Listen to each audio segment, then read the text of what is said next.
petit déjeuner, le regard d'Ève s'attarda un peu trop longtemps sur sa meilleure amie. La question qu'elle posa semblait légère, mais son ton trancha l'air comme une lame. « Tu as bien dormi? Tu as l'air fatigué. » Son amie força un sourire, serrant la tasse jusqu'à ce que la chaleur lui brûle les paumes, son cœur battant si fort qu'elle en sentit les pulsations dans sa poitrine. De l'autre côté de la table, son père resta impassible, maître de lui, le masque parfait. Mais l'espace d'un instant, une lueur traversa ses yeux, une peur, le reflet exact de celle qu'elle portait. L'air entre eux n'était plus sûr. Chaque regard semblait une lame posée contre la peau. Plus tard, Ève l'invita à se promener dans le jardin. Le soleil caressait les fleurs d'une lumière douce, mais son silence pesait plus lourd que la pierre. Ses yeux, perçants et scrutateurs, portèrent des questions que les mots ne faisaient qu'effleurer. Elle parla de l'avenir, de projets, sa voix douce, presque sucrée, mais bordée de méfiance. Chaque réponse fut choisie avec soin, chaque syllabe pesée, chaque sourire trop bien ajusté. Et, derrière la vitre, près de la fenêtre, le père d'Ève observait. Son regard croisa le sien, fixe, implorant, plein d'avertissement. Lorsque Ève se retourna et les surprit, le moment se brisa. L'espace d'un battement de cœur, ses yeux se plissèrent, comme si elle avait tout compris. L'estomac de la jeune femme se noua. La chaleur monta à son visage. Mais alors Ève sourit, un sourire qui ne toucha jamais ses yeux. Cette nuit-là, le sommeil ne vint pas. L'obscurité se fit étroite, oppressante, hantée par le regard d'Ève, par son silence. Ce n'était pas encore de la colère, pas encore. C'était quelque chose de plus aigu, de plus tranchant, capable de briser la confiance en un instant. La porte grinça, le son lacérant la nuit. Une ombre glissa dans le couloir. Pendant un moment, elle crut que c'était lui, mais c'était Ève. « Tu es réveillée ?» chuchota-t-elle, la voix calme, trop calme. Son amie hocha la tête, la gorge sèche. Ève resta un instant dans l'encadrement, avant de s'éloigner, laissant derrière elle un silence plus lourd que n'importe quelle étreinte. La maison était devenue une prison de regards et de vérité tue. Chaque coin murmurait le danger, chaque silence pesait sur l'air comme une menace. Le feu entre eux ne s'éteignait pas. Il s'enracinait, brûlant plus fort à mesure que les murs se refermaient. Un soir, tandis qu'Ève traînait à l'étage, il la trouva dans le bureau. Les étagères s'élevaient hautes autour d'eux, la pièce épaisse de secrets. Il referma la porte doucement, sa respiration tremblante, les yeux sombres d'un désir qu'il ne parvenait plus à cacher. « Je ne peux plus rester loin de toi », murmura-t-il, la voix éraillée par le désespoir. Ses lèvres prirent les siennes avant qu'un mot de plus ne s'échappe. Le baiser fut fiévreux, affamé, deux âmes se heurtant comme des voleurs de temps. Ses mains saisirent sa taille, l'attirant contre lui, effaçant tout sauf leur souffle mêlé. Puis, des pas au-dessus. Le son fendit la chaleur comme une lame. La voix d'Ève glissa, lointaine mais assez proche pour les condamner. Ils se figèrent, les corps encore serrés, le cœur battant à rompre. La poignée de la porte bougea, métal grinçant, impitoyable. Son souffle se coupa, sa main couvrit la sienne, tremblante mais protectrice, la retenant dans le silence. Et puis, le danger s'éloigna. Les pas se perdirent dans le couloir, ne laissant que le tonnerre de leurs battements. Le soulagement tomba sur eux, brûlant et glacé à la fois, les laissant secoués, haletants. Son front se posa contre le sien, et il murmura « trop près ». Plus tard, assise en face d'Ève, elle sourit, rit, joua son rôle à la perfection. Mais sous le masque, son corps brûlait encore de son toucher, son cœur battait encore au rythme de la tempête qu'ils avaient libérée. Et quand la nuit tomba, une seule question la hanta. Combien de temps avant que la porte ne s'ouvre pour de bon et que leurs secrets ne les détruisent tous? Le lendemain matin, il était différent. Sa voix tranchante, son ton distant, ses yeux glacés. Au petit déjeuner, il ne parla que d'affaires. Jamais d'elle, jamais d'eux. Chaque mot posé comme une brique, élevant un mur entre leurs deux mondes. Elle sourit, mais à l'intérieur, elle se brisait. Dans le couloir, il s'arrêta. Son regard brûlait, mais son corps resta figé, immobile. « On ne peut pas continuer, dit-il, la voix basse, mais ferme. Le risque est trop grand. Pour toi, pour elle, pour tout. » Les mots la transpercèrent, plus cruels que le silence. Elle voulut se battre, crier que l'amour valait bien la ruine. Mais sa gorge se noua, son cœur battant trop fort pour parler. Il la regarda comme pour graver son visage dans sa mémoire, comme s'il disait adieu. Puis il se détourna, les épaules lourdes, les pas traînants, comme un homme condamné. Cette nuit-là, la maison sembla plus froide. Allongée dans l'obscurité, elle fixait le plafond, témoin muet de son tourment. Son baiser la hantait, doux et cruel, une marque brûlée sur sa peau. Chaque étreinte volée revenait la hanter, jusqu'à lui faire douter. Était-ce cela le vrai prix de l'amour interdit, le réconfort mêlé à la destruction? Les jours suivants, il l'évita. Près d'Ève, il était parfait, calme, intouchable, irréprochable. Mais leurs yeux les trahissaient. Chaque regard portait le feu, chaque silence criait plus fort que les mots. La distance ne fit qu'aiguiser le manque, jusqu'à devenir insupportable, jusqu'à ce qu'elle se sente consumée par lui, même en son absence. Un soir, Ève proposa un dîner à l'extérieur. Ils furent seuls, l'espace d'un souffle. Il se tenait à l'autre bout de la pièce, les poings serrés, tremblant d'une retenue douloureuse. Elle s'avança, téméraire, le pouls affolé. Sa mâchoire se crispa, ses yeux tiraillés entre le déni et le désir. L'air vibrait entre eux, incandescent. Quand Ève revint, le sort se brisa. Ils sourirent, rirent, jouèrent leurs rôles à la perfection. Mais sous la surface, la vérité palpitait, nue, violente. Ils se brisaient dans le silence. Chaque règle craquait, chaque barrière tombait. Et ce n'était plus qu'une question de temps avant qu'ils ne cèdent. La tempête éclata la nuit, où Ève sortit dîner avec des amis. La maison s'enfonça dans un silence lourd de promesses et de périls. Elle était assise dans le bureau, un livre ouvert mais illisible, les mains tremblantes. Chaque tic de l'horloge sonnait plus fort, chaque souffle semblait une faute. Et puis, la porte s'ouvrit. Il se tenait dans l'encadrement, les épaules tendues, les yeux plus sombres que minuit. Un instant, il resta immobile, prisonnier du combat entre le désir et la ruine. Puis, en 2 pas, il traversa la pièce. Ses mains encadrèrent son visage, et sa bouche prit la sienne. La faim rugit là où le silence régnait. Le baiser fut feu, abattant chaque mur qu'il avait tenté d'ériger. Ils se heurtèrent comme une tempête contre la pierre, furieux, inarrêtables. Ses bras la serrèrent fort, la soulevant comme si elle ne pesait rien. Le bureau devint leur champ de bataille. Les papiers s'envolèrent, les livres chutèrent. Plus rien n'existait que eux. Tout ce qui comptait, c'était leur feu, brûlant, brisant, appartenant. Ses lèvres traçaient la flamme le long de son cou, de sa clavicule, sur sa peau frémissante. Chaque caresse était à la fois châtiment et délivrance, brute et dévorante. Elle haletait son nom, s'accrochant à lui, désespérée de ne pas le laisser partir. Chaque nerf vibrait, chaque battement implorait encore. Quand il se recula, haletant, les yeux fous, l'avertissement brisa sa voix. Cela pourrait tout détruire. Ses mots tremblaient, déchirés. « Cause, je m'en fiche, murmura-t-elle, la voix tremblante mais sûre, car à cet instant rien d'autre n'existait. Un amour aussi interdit n'en restait pas moins de l'amour. Ils se rendirent, sans hésitation, sans retenue, sans peur. Les heures se confondirent en soupirs, en murmures, en rythmes mêlés. Chaque baiser était une confession, chaque toucher un serment écrit sur la peau. Ils s'aimèrent comme si c'était à la fois la première et la dernière fois. Dans ses bras, le monde cessa d'exister. Quand la voiture d'Ève entra dans l'allée, la panique tomba comme la foudre. Ils s'empressèrent de remettre de l'ordre, d'enfouir la tempête sous le silence. Mais son odeur restait sur elle, son empreinte brûlait encore sur sa peau. Assise à table avec Ève, elle rit, mentit, joua son rôle, et tout le temps, son corps tremblait encore de lui. Le lendemain matin, il fut plus difficile de masquer la vérité que jamais. Dans le miroir, ses lèvres restaient gonflées, sa peau encore rougie. La lumière de la nuit impossible à effacer. Aucun masque ne pouvait la cacher.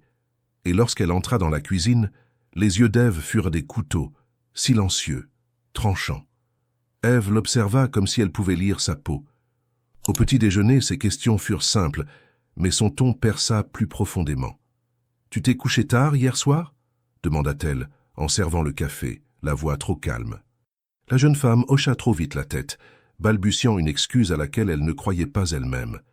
Le regard d'Ève ne se radoucit pas. Elle sourit, mais ce sourire, cette fois, ne toucha pas ses yeux. Plus tard, en pliant le linge, la tension devint presque palpable. Ève tint une de ses chemises plus longtemps qu'il ne fallait, ses doigts frôlant le tissu.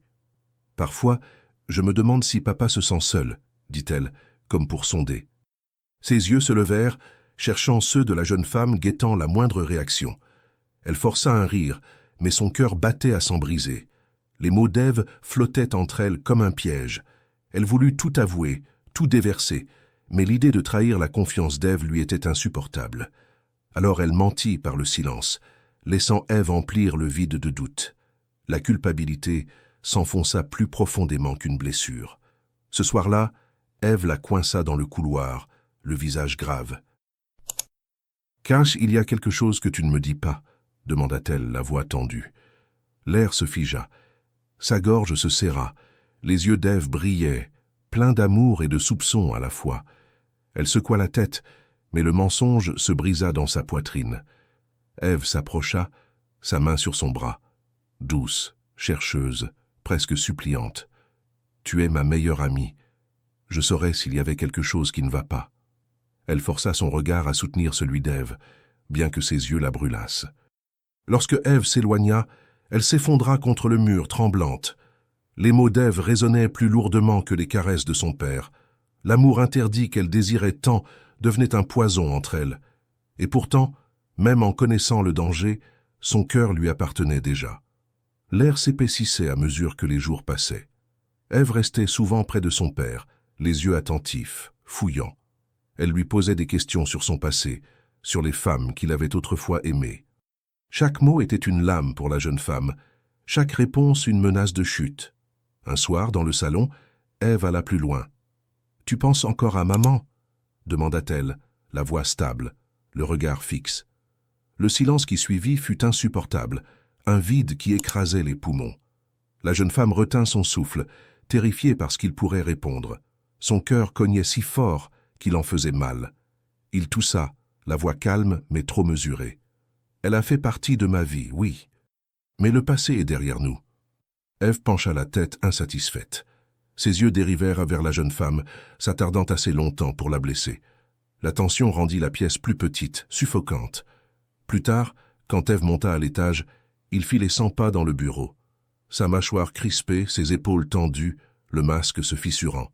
« Elle se doute de trop », murmura-t-il, torturé, la voix basse. La jeune femme posa une main sur son bras, cherchant à l'apaiser. Mais il la repoussa, la peur et la colère dans le regard. « Tu ne comprends pas, dit-il, la voix brisée. Ce n'est pas seulement ma fille, c'est ta meilleure amie. » La vérité tomba entre eux comme du verre brisé. La culpabilité et le désir se mêlèrent, brûlant sous sa peau. Elle voulut le calmer, le garder, mais le poids était trop lourd. Cette nuit-là, les doutes la dévorèrent. N'était-elle qu'une échappatoire, une folie qu'il ne pouvait réfréner? Serait-elle jamais suffisante face à l'ombre de son passé? Chaque souvenir de son toucher la brûlait, doux et cruel à la fois. Le bonheur enchaîné à la souffrance. Et malgré tout, elle ne pouvait pas le quitter. Dans le silence, elle murmura à elle-même la vérité qu'elle craignait le plus. L'amour interdit n'a jamais été fait pour être sûr. Il est fait pour être brûlant, dangereux, total. Et peut-être qu'un jour il les briserait tous les deux. Mais jusque-là, elle le savait. Elle le choisirait encore. Le soir du dîner arriva, enveloppé de soie et d'orage. Ève avait invité des voisins, des collègues. Les voix emplissaient la maison de rires et de verres qui s'entrechoquaient. Les bougies faisaient briller les coupes de cristal. La jeune femme portait une robe empruntée. Ses mains tremblaient en la lissant. Chaque regard échangé à travers la table était une menace. Il entra, costume ajusté, allure souveraine, charme sans effort. Les invités le saluèrent chaleureusement, le parfait maître de maison. Mais quand ses yeux trouvèrent les siens, une seconde de trop s'écoula. Le monde se figea. Sa peau s'enflamma dans le silence, et elle pria qu'Ève ne le voie pas. Le dîner se déroula entre histoire, toast et rire poli.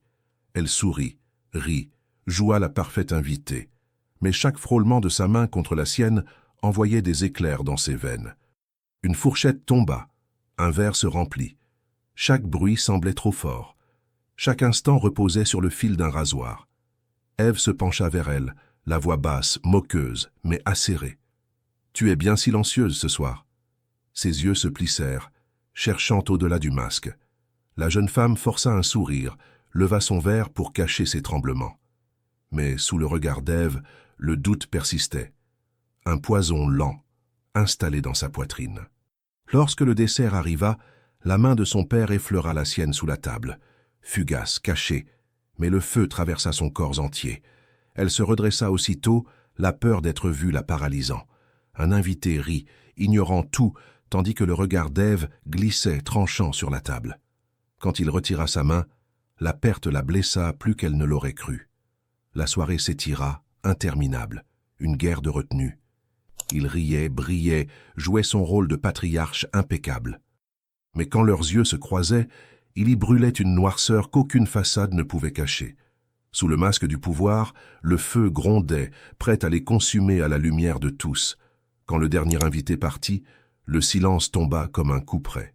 Le sourire d'Ève resta poli, mais ses yeux étaient des tempêtes. La jeune femme s'excusa, le souffle court, et se réfugia dans le couloir. Quelques secondes plus tard, il la suivit, refermant la porte doucement derrière lui. Dans l'ombre, son murmure fendit l'air. Trop dangereux ce soir. Elle savait qu'elle aurait dû s'en aller, monter l'escalier, fermer sa porte, se cacher du monde et de lui. Mais ses pas la menèrent ailleurs, vers le bureau. La maison entière semblait retenir son souffle.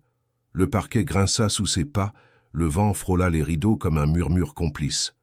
Lorsqu'il entra, l'air se contracta autour d'eux. Aucune parole. Seulement leurs yeux brûlants, affamés, prisonniers d'un secret qui n'avait plus besoin d'être caché. Il la rejoignit d'un pas, sa main trouvant sa nuque, son souffle contre sa peau. Le baiser vint comme une délivrance, violent, profond, nécessaire. Le bureau, temple de ses silences, devint le théâtre de leur perte. Sa chemise glissa, les papiers tombèrent, la raison s'effaça. Chaque toucher effaçait le monde, chaque soupir scellait leur chute. Il la porta contre le mur, ses lèvres cherchant la sienne comme si elles avaient attendu une vie entière. Leur cœur battait à l'unisson, une seule pulsation, désespérée. Quand il murmura son prénom, Ève, elle frissonna, le son trop proche, trop dangereux. Elle posa sa main sur sa bouche, haletante. Ne dis pas son nom. Pas maintenant. Il hocha la tête, la gorge serrée, et la serra plus fort. Leur souffle se mêla à la lumière tremblante des bougies oubliées. Dehors, la pluie se mit à tomber, lourde et rythmée, frappant les vitres comme un écho de leur fièvre. Le tonnerre gronda au loin, recouvrant leurs gémissements étouffés. Leurs corps se parlaient en secret, dans une langue faite d'urgence et de feu.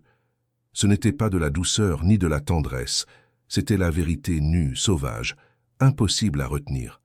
Quand enfin ils se détachèrent, la pièce semblait différente, plus étroite, plus calme, mais étrangement vivante. Il passa ses doigts dans ses cheveux, les yeux embués.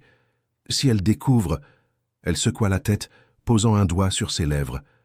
Elle ne saura pas, je te le promets. Mais ils savaient tous deux que c'était un mensonge, car la vérité désormais vivait dans chacun de leurs regards. Chaque geste, chaque mot échangé avec Ève serait un fil prêt à se rompre, et quand ils se rompt, tout tombe. Plus tard, dans sa chambre, elle resta éveillée, le cœur battant, au rythme de la pluie. Elle pensa à sa peau, à ses mains, à sa voix basse. Elle pensa à Ève, à son rire, à sa confiance. Et les deux images se confondirent, jusqu'à la briser. Au matin, les traces de la nuit restèrent sur elle. Le parfum de lui, la chaleur, la honte. Elle évita le miroir, incapable d'affronter son reflet. Ève, elle, était déjà à table, un journal à la main, le regard plus froid qu'à l'accoutumée. « Tu as mal dormi ?» demanda-t-elle, sans lever les yeux. « Un peu, oui. Papa aussi. » Il s'est levé tôt. La phrase tomba comme un verdict. La jeune femme sentit ses mains devenir moites. Le café brûla sa gorge sans goût. Chaque mot, chaque regard d'Ève semblait creuser plus profond. Quand leurs yeux se croisèrent, elle sut, Ève ne croyait plus à leurs mensonges. Plus tard, dans le jardin, Ève resta debout, fixant les fleurs fanées. Sans se retourner, elle demanda doucement « Tu crois qu'un amour peut survivre à la trahison ?» La jeune femme voulut répondre, mais aucun son ne sortit. Le vent souffla entre elles, portant avec lui le poids du non-dit. Ce soir-là, la peur remplaça le désir. Chaque regard entre eux était une prière silencieuse pour ne pas être découvert. Mais le destin, lui, n'attendait plus. Leur secret avait trop attendu, trop brûlé, trop parlé dans le noir. Et Ève, désormais, commençait à écouter. Le lendemain, l'air dans la maison semblait plus froid, plus lourd. Ève descendit l'escalier lentement, chaque pas résonnant comme un avertissement. Elle trouva son père dans le salon, une tasse de café à la main, le regard perdu dans la fenêtre. Elle resta un instant à l'observer, l'homme qu'elle croyait connaître, l'homme qu'elle commençait à craindre. « Papa !» dit-elle doucement. Il sursauta, comme tiré d'un rêve. « Oui ?» répondit-il, avec un sourire forcé. Elle s'approcha, ses bras croisés sur la poitrine. « Tu me caches quelque chose ?» demanda-t-elle sans détour. Le silence tomba, brutal. Son cœur ralentit, sa gorge se serra. Il posa la tasse avec soin, comme pour gagner du temps. « Pourquoi tu dis ça ? Je le sens. Tu es différent. Et elle aussi. » Il détourna le regard. La mention d'elle fit trembler sa main, un frisson presque imperceptible. Mais Ève le vit. Et ce petit geste suffit à tout changer. Elle recula d'un pas, son souffle court. « Mon Dieu !» murmura-t-elle, la voix tremblante. Ses yeux se voilèrent de larmes qu'elle refusa de laisser couler. « Dis-moi que je me trompe. Dis-moi que ce n'est pas ce que je crois. » Il voulut parler, mais les mots restèrent coincés dans sa gorge. Son silence criait plus fort que n'importe quel aveu. Ève secoua la tête, un rire brisé s'échappant de ses lèvres. « Tu... avec elle ?» Sa voix monta, mélange de dégoût et d'incrédulité. Il voulut tendre la main, mais elle recula encore, comme s'il l'avait brûlée. « Comment as-tu pu ?» Son cri fendit la maison, réveillant les murs, blessant l'air. « Elle est ma meilleure amie, ma sœur de cœur, et toi, tu l'as... » Elle n'acheva pas. Les mots la trahirent. Il essaya d'approcher, la voix basse, suppliante. « Ève, écoute-moi, c'est plus compliqué que ça. » Mais elle l'interrompit d'un geste sec. « Non, il n'y a rien à écouter. » Elle le fixa, le visage déformé par la douleur. « Tu aurais pu me trahir, me mentir, mais pas comme ça, pas avec elle. » Leurs regards se croisèrent une dernière fois, celui d'un père brisé, celui d'une fille trahie. Puis, elle tourna les talons, ses pas rapides, son souffle haché. La porte claqua derrière elle, résonnant comme une faim. Dans l'escalier, elle croisa son ami. Leur regard se figea, une seconde suspendue dans le vide. Ève ne dit rien. Elle passa à côté d'elle, son épaule la frôlant glaciale. Dans ce simple geste, tout était dit. Le silence qui suivit fut plus cruel que n'importe quelle injure. Elle resta là, figée, les yeux pleins de larmes qu'elle n'osa pas verser. Chaque pas d'Ève résonnait comme un adieu. Il entra dans le couloir, le visage livide. « Elle sait, » dit-elle, la voix brisée. Il hocha la tête, incapable de parler. « Qu'allons-nous faire ?» demanda-t-elle, presque dans un sanglot. Il ferma les yeux. « Rien ? Rien ? Si on essaie de se justifier, ce sera pire. Elle ne nous pardonnera pas. » Elle le regarda, incrédule. « Tu veux juste la laisser partir ?»« C'est ma fille, » murmura-t-il, la voix tremblante. « Et toi, tu es la raison pour laquelle je la perds. » Les mots la frappèrent en plein cœur. Elle recula, comme touchée par une balle invisible. « Non, ne dis pas ça. Ne me rends pas responsable. » Mais il resta silencieux, le visage effondré sous la honte. Elle s'enfuit dans la chambre, le souffle court, les mains tremblantes. Dehors, la pluie recommença à tomber, lente, interminable, comme un deuil. Elle savait qu'à partir de cet instant, plus rien ne serait jamais pareil. L'amour qu'ils avaient volé venait de tout détruire. Le lendemain matin, la maison était silencieuse, trop silencieuse. Ni pas dans le couloir, ni voix au rez-de-chaussée. L'assiette d'Ève sur la table restait intacte, son téléphone posé à côté, écran noir. La panique ne vint pas d'un coup, mais comme une marée montant lentement jusqu'à tout engloutir. Elle appela son nom. Aucune réponse. La chambre d'Ève était vide, Le lit défait, la fenêtre entr'ouverte. Sur la commode, une enveloppe blanche. Son prénom écrit à la main, tremblant, précis, final. Ses doigts tremblaient en la saisissant. Elle hésita, avant d'ouvrir, le papier froid sous ses doigts. La voix d'Ève semblait s'élever d'entre les lignes. « Je ne peux pas rester ici. Pas après ça. Je ne veux ni hurler, ni pardonner. J'ai besoin de respirer. Vous m'avez volé quelque chose que je ne retrouverai jamais. Je ne sais pas si je te hais, si je t'aime encore ou si je n'éprouve plus rien du tout. Ne me cherche pas. Laisse-moi partir. » Le papier glissa de ses mains. L'air se vida de son corps et tout autour d'elle s'effondra. Elle voulut courir, la retrouver, s'expliquer, supplier, mais ses jambes refusèrent de bouger. Il entra peu après, l'enveloppe déjà froissée dans ses doigts. Son visage était gris, ses yeux creux, comme s'il avait vieilli de 10 ans dans la nuit. « Elle est partie », dit-il simplement. Sa voix n'était plus qu'un souffle. Elle hocha la tête, incapable de parler. Les larmes montèrent, mais il détourna les yeux. Aucun mot ne pouvait réparer ce qu'ils avaient brisé.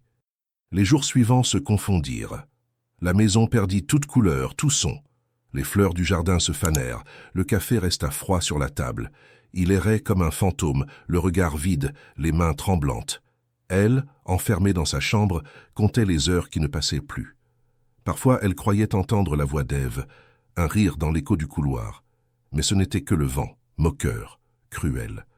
La nuit, elle rêvait d'elle, des moments avant la chute, leurs secrets partagés, leurs promesses, leurs rires. Chaque souvenir était un couteau. Un soir, elle le trouva dans le bureau, assis dans le noir, un verre à la main. Les rideaux tirés, la lampe éteinte, l'ombre avalait son visage. Elle s'approcha, posant une main sur son épaule. « Il faut qu'on parle. » Il ne bougea pas. « C'est fini, » dit-il enfin, la voix rauque. « Ce que nous avons fait, ça ne pouvait pas durer. Elle ne reviendra pas, et je ne peux plus te voir sans la voir, elle. » Ces mots la déchirèrent. Elle secoua la tête, refusant d'entendre. « Tu m'avais dit que tu m'aimais. Je t'ai aimé. Je t'aime encore. Mais cet amour est une blessure ouverte. » Le silence qui suivit fut plus terrible que la colère. Il posa le verre, se leva, s'approcha. Sa main caressa son visage une dernière fois. « Pars. » Un mot, sec, irrévocable. Elle recula, le cœur éclaté. « Eh, tu me demandes de partir, toi aussi. Si tu restes, tout s'effondre pour de bon. » Les larmes qu'elle retenait coulèrent enfin. Elle serra sa main, une dernière fois, sachant que c'était la fin. Leur amour avait tout dévoré, et maintenant, il n'y avait plus rien à sauver. Cette nuit-là, elle fit sa valise. Le bruissement des vêtements, le claquement de la fermeture, tout semblait une trahison de plus. En quittant la maison, elle ne se retourna pas. Le vent froid lui mordit le visage. Le portail grinça, son dernier adieu. Dans le bureau, il resta seul, une photo d'Ève dans une main, un mouchoir taché de larmes dans l'autre. Le silence s'étira, épais, définitif, et quelque part, au loin, le bruit d'une voiture s'éloignait vers la nuit. Les semaines s'étirèrent, puis devinrent des mois. La maison resta vide, comme un corps sans souffle. L'air y avait une odeur de poussière et de regret. Chaque pièce semblait se souvenir, le salon de leur rire, le bureau de leur murmure, l'escalier de leurs pas retenus. Elle avait quitté la ville, emportant peu de choses, juste un sac, quelques vêtements et la lettre d'adieu d'Ève, pliée et repliée jusqu'à l'usure. Dans le petit appartement qu'elle louait, tout était gris. Le café n'avait plus de goût, les nuits n'avaient plus de faim. Elle travaillait, vivait, respirait, mais sans vraiment exister. Certains soirs, elle imaginait le bureau éclairé par la lampe, lui assis là, le regard perdu. Elle se demandait s'il pensait encore à elle, ou s'il s'était déjà puni assez pour l'oublier. La culpabilité était devenue sa compagne silencieuse. Un matin, une lettre arriva. Pas d'expéditeur. Seulement son prénom écrit d'une écriture qu'elle aurait reconnue entre mille. Ève. Ses doigts tremblaient. Elle hésita avant d'ouvrir, craignant de raviver une blessure à peine cicatrisée. Le papier sentait le sel, la mer et quelque chose d'autre, un souvenir d'été perdu. Je ne sais pas pourquoi je t'écris, peut-être parce que le silence me pèse plus que la colère. Je suis à Marseille maintenant. J'ai trouvé un travail dans une petite galerie, près du Vieux-Port. Les jours passent. J'essaie d'oublier, Mais parfois, la nuit, je rêve encore de la maison, de toi, de lui. J'ai compris que la haine ne soigne rien, mais je ne sais pas encore pardonner. Peut-être qu'un jour je pourrai vous revoir sans douleur, peut-être pas. Prends soin de toi. » Ses mains se mirent à trembler. Les mots d'Ève traversèrent son cœur comme un courant glacé. Ce n'était pas le pardon, mais ce n'était plus la condamnation non plus. C'était la première fissure dans le mur de la douleur. Elle serra la lettre contre sa poitrine, les larmes brouillant les lignes. Pour la première fois depuis des mois, elle sentit autre chose que la honte. Un souffle, mince, d'espérance. Ce soir-là, elle marcha longtemps. Les rues étaient calmes, les lumières jaunes, les vitrines fermées. Sous ses pas, la pluie dessinait des cercles sur les pavés. Elle pensa à Ève, à lui, à tout ce qu'ils avaient détruit. Et pour la première fois, elle murmura à voix basse « Pardonne-moi ». Le vent emporta les mots, les mêlant au bruit de la ville. Elle leva les yeux vers le ciel, où les nuages s'ouvraient sur un mince rayon de lune. Et dans cette lueur fragile, elle sentit quelque chose renaître. Pas l'amour, pas encore le pardon, mais une forme de paix. Des années passèrent. Le temps avait poli la douleur sans jamais l'effacer. Elle avait vieilli pas tant par les années que par les souvenirs. Chaque ride sur son visage semblait gravée par un regret différent. Un jour d'automne, une lettre la ramena là où tout avait commencé. Elle provenait d'un notaire. Quelques lignes sobres. « Monsieur Laurent Delmas est gravement malade. Il a exprimé le souhait de vous voir une dernière fois. Le nom suffit à lui couper le souffle. » Son cœur battit plus vite, comme s'il reconnaissait une mélodie oubliée. Elle resta longtemps à fixer l'enveloppe avant d'accepter l'invitation. La route vers la maison lui parut interminable. Les arbres, les collines, même la lumière du soir semblait inchangée. Mais la maison, elle, avait vieilli. Fenêtres closes, murs couverts de lierre, comme si elle portait encore leurs secrets. Elle frappa doucement à la porte. C'est lui qui ouvrit. Le temps l'avait transformé, épaules voûtées, regard éteint, cheveux gris. Mais dans ses yeux, le feu était encore là, faible, vacillant, mais réel. « Tu es venu, » dit-il simplement. Sa voix était rauque, tremblante. Elle hocha la tête, incapable de parler. Ils restèrent un moment immobiles, à se regarder comme deux étrangers qui se souviennent d'avoir brûlé ensemble. Puis, il s'écarta pour la laisser entrer. L'intérieur n'avait presque pas changé. Le même parfum de bois, le même silence tendu. Seuls les portraits sur le mur semblaient plus sombres, comme s'ils jugeaient encore. Il l'invita à s'asseoir dans le salon, une couverture sur ses genoux, une tasse de thé fumant entre ses mains fragiles. « Il m'a pardonné, tu sais », murmura-t-il après un long silence. Elle leva les yeux. « Ève ?» Il acquiesça, un sourire triste au coin des lèvres. « Elle est venue, il y a 2 ans, juste avant de partir à l'étranger. Elle m'a dit qu'elle ne comprenait pas, mais qu'elle voulait cesser de haïr. » Les mots lui traversèrent le cœur. Elle respira plus fort, comme si le poids de tant d'années se relâchait enfin. « Et toi ?» demanda-t-elle doucement. Il la regarda, longtemps. « Moi, j'ai passé le reste de ma vie à payer pour ce que j'ai fait. Chaque matin, chaque nuit, il n'y a pas de pardon pour certains gestes, seulement la conscience qu'on les a commis. » Elle posa la tasse, les mains tremblantes. « Je n'ai jamais cessé de penser à toi, » s'avoua-t-elle. « Moi non plus, mais penser n'est pas vivre. » Le silence retomba, plus doux cette fois. Pas celui de la honte, mais celui des choses enfin dites. Il toussa, son souffle court. « Je voulais te revoir pour que tu saches que malgré tout, je t'ai aimé. » Une larme glissa sur sa joue, discrète, presque pudique. Elle prit sa main. Le contact était chaud, fragile, réel. Les mots qu'elle chercha pendant des années vinrent enfin.